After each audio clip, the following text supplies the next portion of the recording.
teman biasa, tapi kebaikanmu melebihi orang yang ku cintai.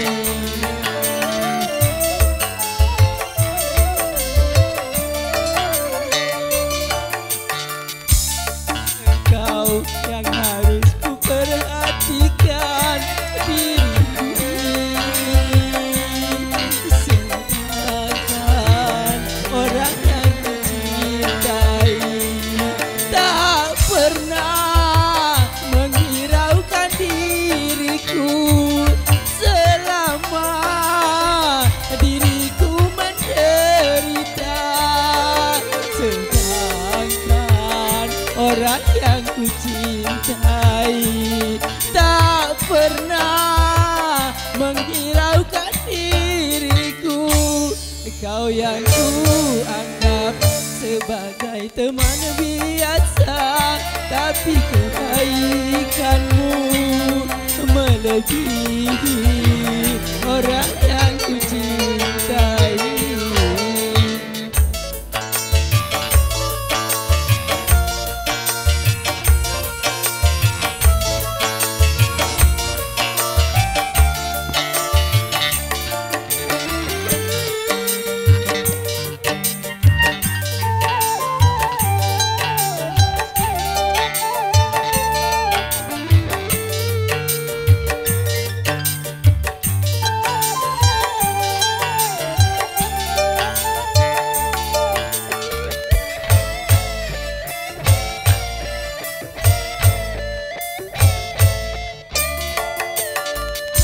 Haruskah aku terima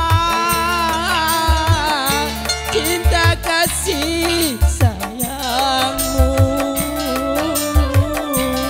yang selama ini diriku rasakan di dalam hidupku?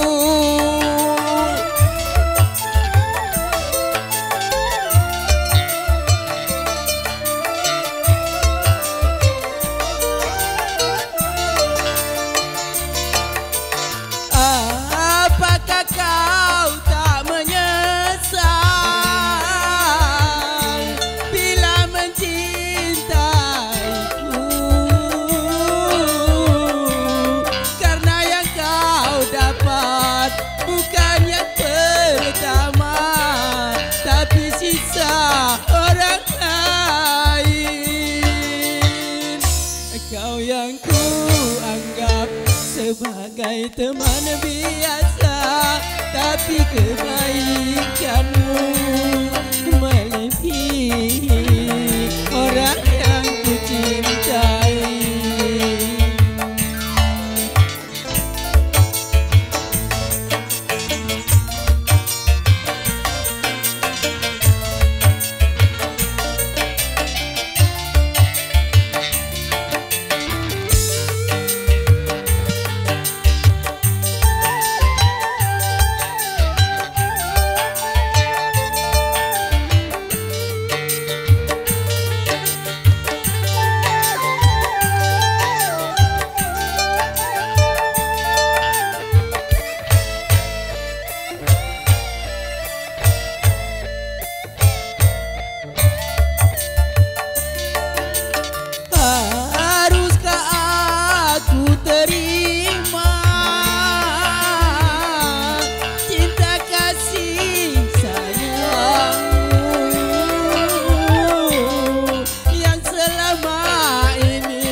sebagai teman biasa.